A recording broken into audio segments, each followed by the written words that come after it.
100일의 문제 봅시다.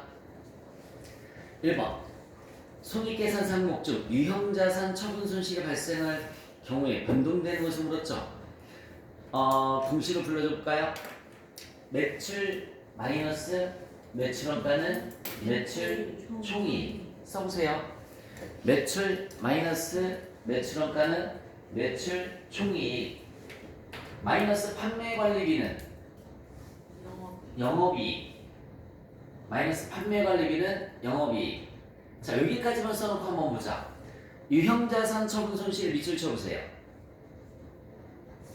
유형자산 처분 손실을 밑줄 치고 영업의 비용이라고 써보세요. 이렇게 끝에 손실자가 들어간 것은 영업의 비용 항목이야.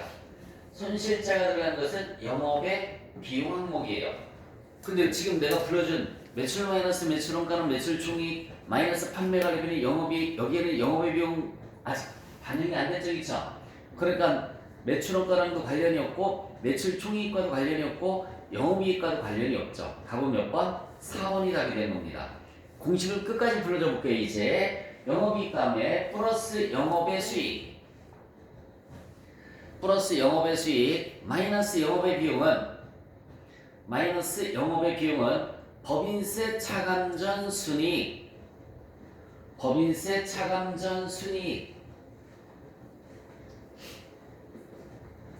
쓰셨어요? 자, 그래서 영업이익까지는 해당 사항이 없다고 그랬잖아요. 그치?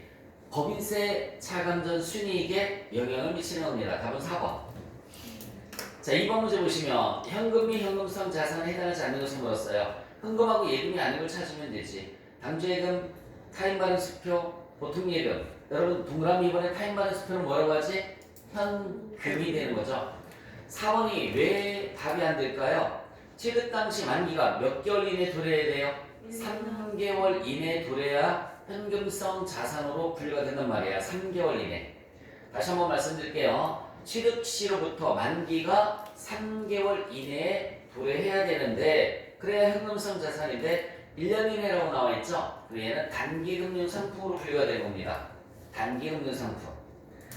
자, 3번 문제 보시면 다음의 거래를 회계 처리할 때 사용되지 않는 계정 과목은 무엇인가? 업무용 승용차를 취득하면서 분개합시다. 차별의 차량 운반구 2천만원. 차별의 차량 운반구 2천만원. 대신에 미리 지급한 계약금 뭐라고 하죠? 선급금이라고 하죠. 대신에 선급금이 200만원. 차별의 차량 운반구 2천만원. 대신에 선급금이 200만원. 나머지는 약수금을 발행을 해서 지급했습니다. 지급범이 아니죠. 상거래가 아니니까. 뭐라고 해야 되지? 미지급금이라고 하는 거죠.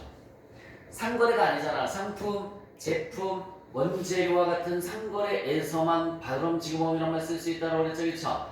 얘는 상거래가 아니란 말이에요. 그래서 약수금을 발행을 해서 지급을 했지만 지급범을 쓸 수가 없고 뭘로 분개를 해준다고요? 미지급금으로 분개를 해주는 거야. 그래서 사용되지 않는 계정과목은 2번에 지급범위 됩니다. 아래 고정대상 관리대장에 의해서 결산 시 감가상각비로 인식할 금액은 얼마인가? 라고 물었습니다. 차량 운반구가 2대 있네요. 그렇죠? BMW랑 포트랑 2대가 있습니다. 무슨 법으로 하라고 나와 있어요? 정액법으로 하라고 나와 있죠? 정액법 공식은 어떻게 됩니까? 내용연수분해. 뭐예요? 내용연수분해?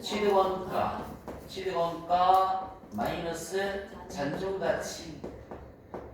얘가 감가상각비가 되는 거니까. 자, 내용연수 몇 년이라고 나와 있어요? 첫 번째 5년분해. 내용연수 5년분해 BMW부터 해서 취득을 언제 했어요? 이번 연도 3월달에 취득했네. 그쵸? 맞아요? 이번 연도 3월달에 취득했어요. 어쨌든 취득가액은 6,500 마이너스 잔존가치가 얼마 있어요? 1,500. 얼마 나오니 그러면은 6,500에서 1,500만원 빼주면 5천만원이죠? 그러면 1,000만원 나오는데 1,000만원 나와요. 근데 얘가 몇 년분이에요 여러분들? 1년분이란 말이야. 그러니까 곱하기 12개월 분에 자, 이번 연도 몇 월달에 취득했다고 그랬어요? 그러면 3, 4, 5, 6, 7, 8, 9, 10, 11, 12 10개월치만 계산해 주면 되지. 월할 삼각해 주는 거란 말이에요. 자, 내용연수 5년분에 봐요. 내용연수 5년분에 취득원가 마이너스 잔존가치 하면 1년분 감가상각비가 계산이 되는 거야. 1년분 곱하기 12개월분에 이번 년도 3월달에 취득했으니까 10개월치만 계산을 해주시면 됩니다. 얼마 나오니 그러면? 얼마? 안 떨어져요? 네. 833만 3천원? 833만 3천 333원 이렇게 나오겠죠. 자, 그 다음에 포터는요. 포터는 똑같아요. 내용연수 몇 년분에? 5년분에. 취득원가 얼마예요? 3천만원. 잔존가치는 얼마예요? 500만원. 이거 계산하면 500만원 나오나? 네. 맞아요? 괜히 죽으라고 계산했네. 물음이 제조가로 물어지겠지? 네. 그죠? 생산부만 계산하면 되는데 뭐 어쨌든 이렇게 계산한다는 거 알고 있으면 되죠. 얘는 몇 년분? 1년분이죠. 500만원이 답이죠. 얘는 언제 취득했어요? 올해 취득한 게 아니죠? 네. 올해 취득한 게 아니니까 그냥 네 500만원이 답이 되는 겁니다. 물음이 제조부에서 이 시가 감가상각비를 물었으니까 생산부에서 쓰는 포터 500만원이 답이 되는 거야. 됐습니까? 만약에 영업부에서 쓰는 걸 물었으면은 833만 3,334번이 답이 되겠죠. 5번 문제 보자. 무형자산에 대한 설명이다. 옳지 않은 것을 물었어요. 무형자산은 영업상 목적으로 획득 또는 보유하는 것으로 물리적 형체가 없다. 맞습니다. 영업 목적으로 획득하는 거고요. 물리적 형태가 없어요. 자, 식별 가능성은 특정 무형자산을 다른 자산과 구분해서 별도로 인식할 수 있음을 의미한다 라는 것도 맞죠? 이건 영어권, 이건 특허권, 이건 상표권 이렇게 구분해서 인식할 수 있는 걸 우리가 식별 가능하다라는 말을 쓴다라고 했습니다. 자, 그 다음에 무형자산의 미래 경제적 효익은 미래 무형자산을 이용해서 돈을 벌 수 있다라는 그런 의미라고 그랬죠. 경제적 효익은 재화의 매출이나 용역수익, 원가 절감 또는 자산 사용에 따른 기타 효익의 형태로 발생하는 것 같고요. 무형자산을 최초로 인식할 때는 시가로 측정한다가 아니라 모르다가 공정가치로 측정한다. 무형자산을 최초로 인식할 때는 취득원가 뭐라고 표현했을까? 해답 한번 봐봐요. 무형자산을 최초로 인식할 때는 시가, 공정가치로 측정한다. 원가로 측정한다? 원가 측정하는 건 당연히 표현인데 그죠? 일단은 그래 맞아. 어쨌든 뭐 원가로 측정한다 이렇게 메모해 놓으시면 될 것 같아요. 무형자산을 최초로 인식할 때는 취득 원가, 공정가치로 취득을 하겠죠, 그렇죠? 문장이 조금 애매하긴 한데 공정가치를 취득하고 그 취득한 금액을 우리는 뭐라고 하는 거야? 취득원가, 원가로 측정하는 거잖아, 그지?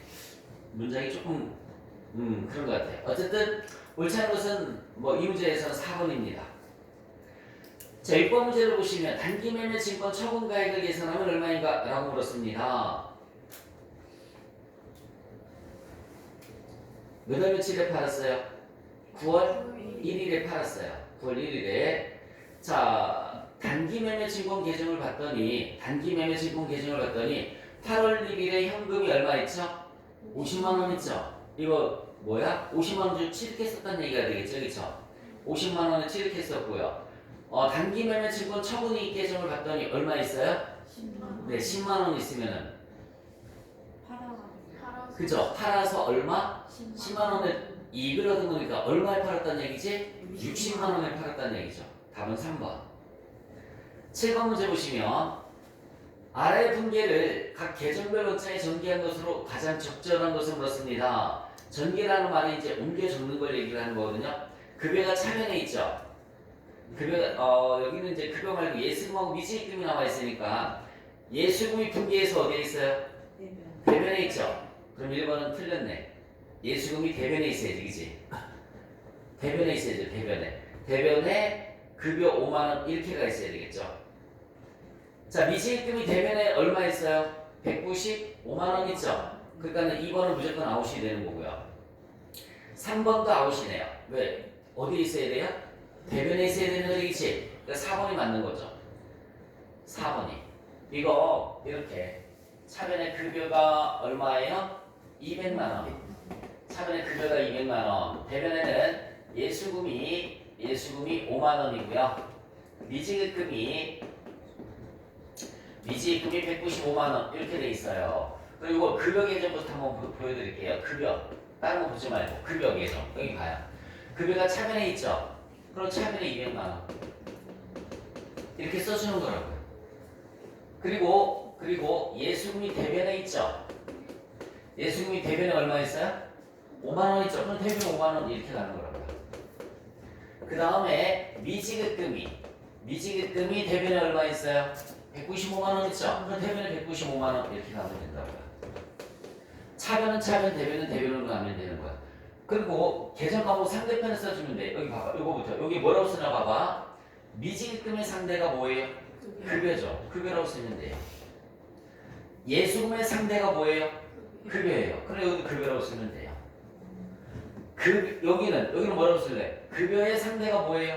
두 개죠. 두 개를 합쳐서 모두 제자 써서 죄자라는 말을 씁니다. 예수금 5만원, 미지금 195만원 써도 되는데 합쳐서 모두 제자 써서 죄자라는 말을 써요. 그냥 차변은 차변, 대변은 대변. 그리고 뭐 써주면 된다고요? 상대편 계정 과목 써주면 되는 거야. 저걸 전개한다라는 말을 쓰는 겁니다. 다음은 4번이고요.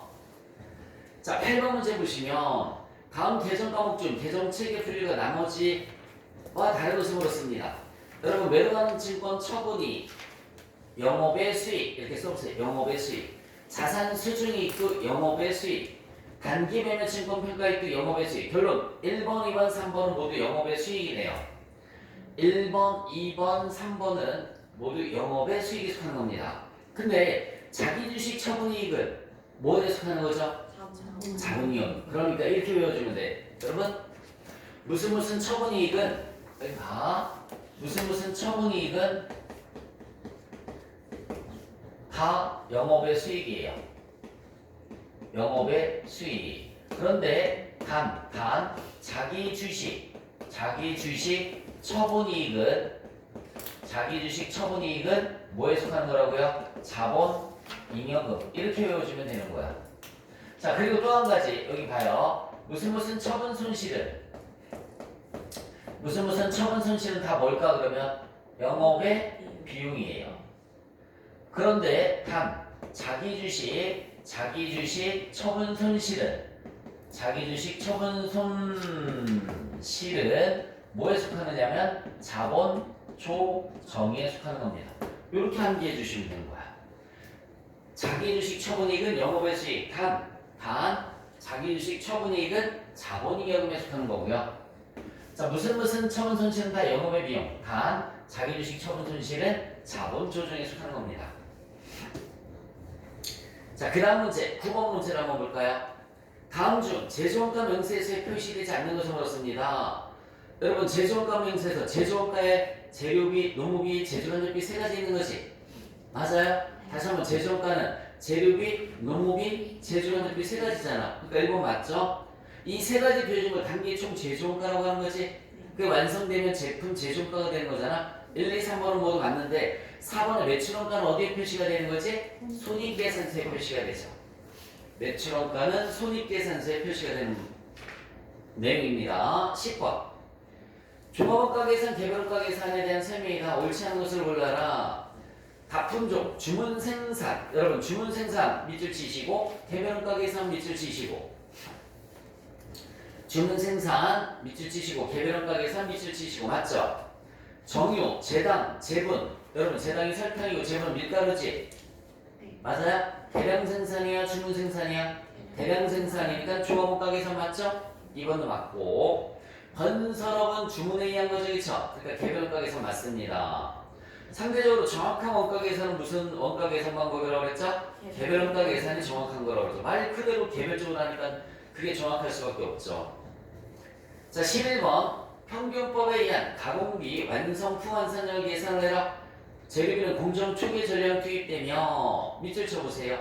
물음은 가공비로 물었지만 그래도 자 재료비도 한번 해볼게요. 재료비는 공정 초기에 전량 투입되며 그럼 뭐라고 그랬죠? 수량. 가공비는 무조건 그냥 공정 전반에 걸쳐 균등하게 발생을 하고요. 그래서 가공비는 무조건 뭐라고 그랬어요? 환산량. 제가 그 문제는 이렇게 여기 봐요. 평균법은 차비는 뭐라고 그랬어요? 금액, 대변이 수량. 요것만 암기를 하라고 했잖아요. 그 다음에 선의선출법은요. 선의선출법은 차변이 수량, 금액, 대변이 뭐라고 그랬어요? 수량. 이렇게 암기하면 되는 거라고요. 한 번만 다시. 평균법은 금액, 수량. 선의선출법은 수량, 금액, 수량. 요렇게 암기해주고 자리는 여기 봐요. 다 같이. 요 자리가 무슨 자리? 기초. 요 자리는 투입. 요 자리는 완성. 이 자리는 기말. 자, 이 문제 가공비만 물었는데 평균법을 알아요? 가공비만 물었는데 재료비까지 그냥 계산할게요. 재료비와 가공비. 가공비는 무조건 뭘로 하라고 그랬어? 환산량. 재료비는 공정 초기에 투입되니까 수량. 물음이 뭘 물었어요? 완성품 환산량을 물었죠? 그럼 여기 봐봐. 금액, 수량. 금액, 수량인데 금액, 수량인데 수량을 물었으니까 얘는 필요가 없는 거지. 이렇게는 필요가 없어요. 그치? 자, 이 자리 완성 자리, 완성 수량이 몇 개? 800개. 이 자리 800개예요. 그리고 이 자리도 800개가 되는 거죠. 기말이 몇 개예요? 50개에 40%라고 나와있죠? 50개. 여기는 50개. 여기는 40%니까 몇 개죠? 20개가 되는 거죠. 50개, 20개. 여러분 뒤에서 얘는 850개고 얘는 몇 개예요? 820개. 물음이 뭘 물었어요? 가공비를 물었으니까 820개가 답이 되는 겁니다. 답은 3번. 자, 12번. 원가와 관련된 설명이다. 옳지 않은 것을 물었어요. 단기총 제조원가는 직접 재료비, 직접 노비, 제조간접비 합계이다. 맞죠? 재료비, 노무비, 제조간접비 합계를 우리가 뭐라고 하냐면 단기총 제조원가라는 말을 쓰는 겁니다. 제공품의 기초 기말이 없는 경우 단기총 제조원가는 제품 제조원가와 같다. 맞아요. 기초 기말이 없으면 단기총 제조원가는 제품 제조원가와 같습니다. 매물원가는 과거의 원가 맞습니다. 매물원가는 밑줄 쳐봐. 과거의 원가 밑줄 쳐주시면 돼요.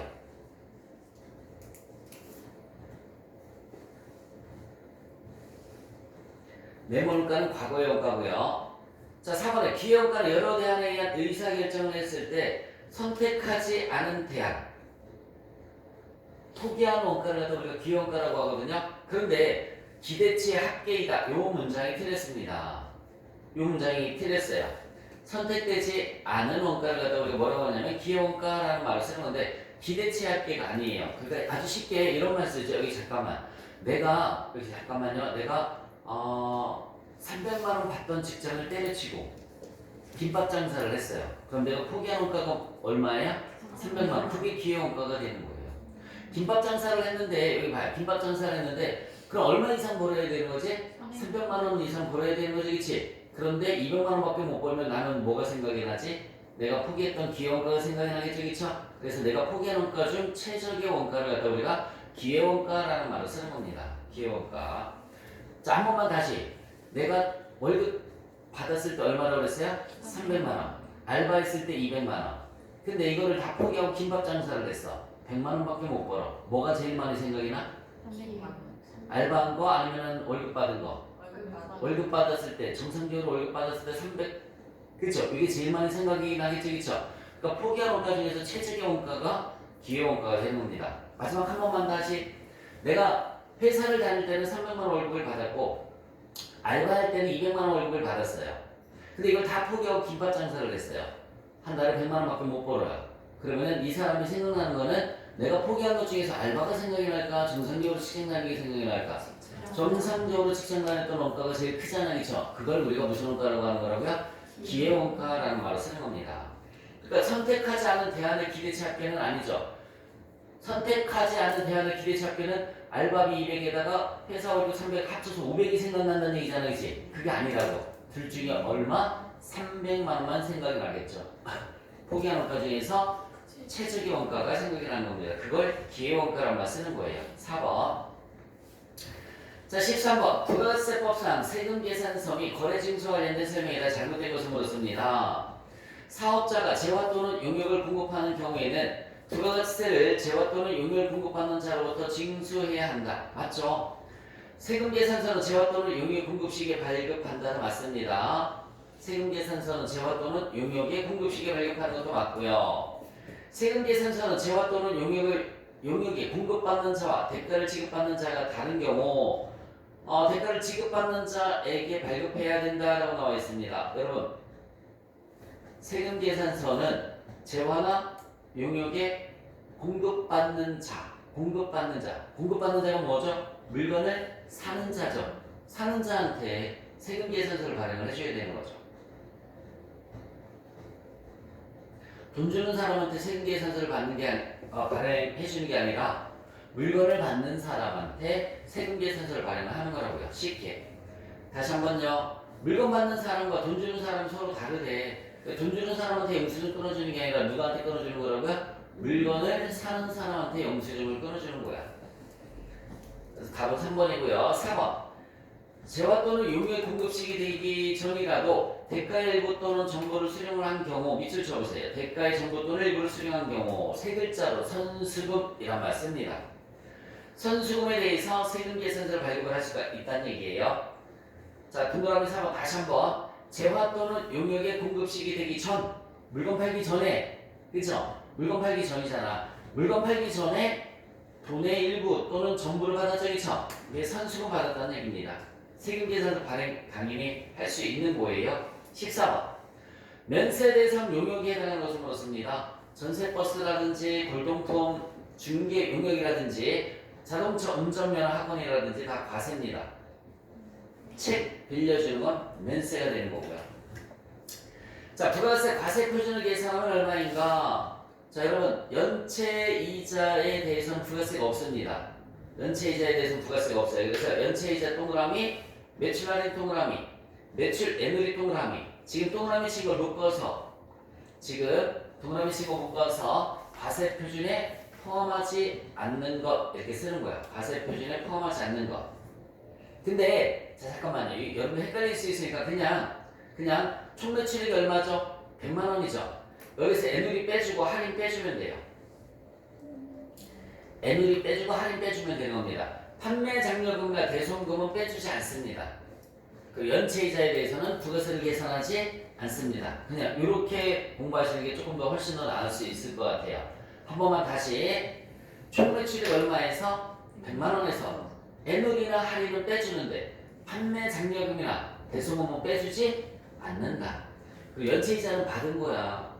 연체이자 받았을 때는 부가세가 있다 없다? 없다. 얘는 계산에 아예 안 들어가는 거예요. 계산에 아예 안 들어가는 겁니다.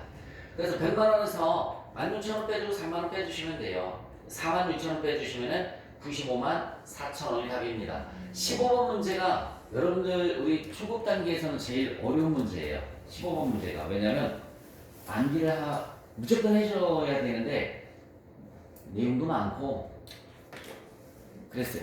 어쨌든 뭐 암기보다는 그렇게 이해하는 식으로 문제를 풀어보시기 바랍니다.